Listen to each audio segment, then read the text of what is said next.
In the year 1995, a man walked into a bank, robbed the bank without wearing any mask, probably smiled at the camera, and he was surprised when he was caught by the police later. Hi, I'm Ash. I've recently overcome my decade-long struggle with OCD and other anxiety-related disorders, and I know how difficult it is, and I hope I can help. This happens to me quite often. Whenever I believe that I am an expert in a certain topic, I would meet somebody who is an actual real authority in that subject.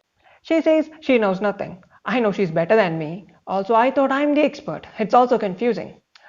A lot of people say this in a very poetic way, but some people actually mean it when they say, the more I learn, the more obvious it becomes I know nothing. It works the other way around as well. Some people would spend just 2 minutes learning about a certain subject and would live the rest of their life believing that they know everything about the subject, while there are people actually doing research on the subject. I know it's a universal thing. Have you ever wondered why?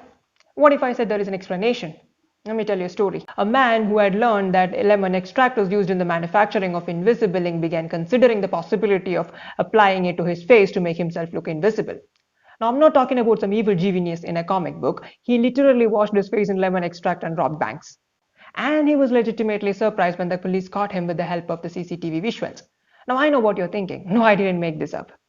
Yes, that's what you should be thinking. How can somebody be so stupid? That's exactly what the police thought, that's exactly what the government thought, that's exactly what a couple of psychologists thought, and that's why they decided to conduct an experiment on this. It's called the Dunning-Kruger experiment. It's a cognitive bias where people who are incompetent in a particular area tend to overrate their skills, whereas the ones who are actually good at it tend to underrate their skills, believing that others can do better. Think of it as a ratio.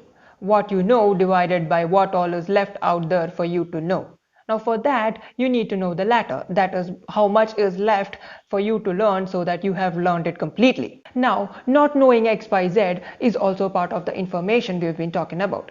So if the subject is broad, then no matter how much you have learned, you have so much more to learn, and computing how much is left is also a tedious task.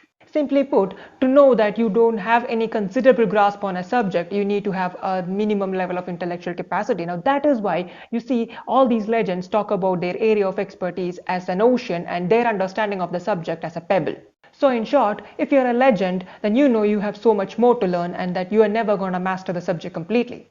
But if you're not a legend, you might think otherwise. But what has that got to do with our personal development? After all, that is the purpose of this channel, practical philosophy for personal development.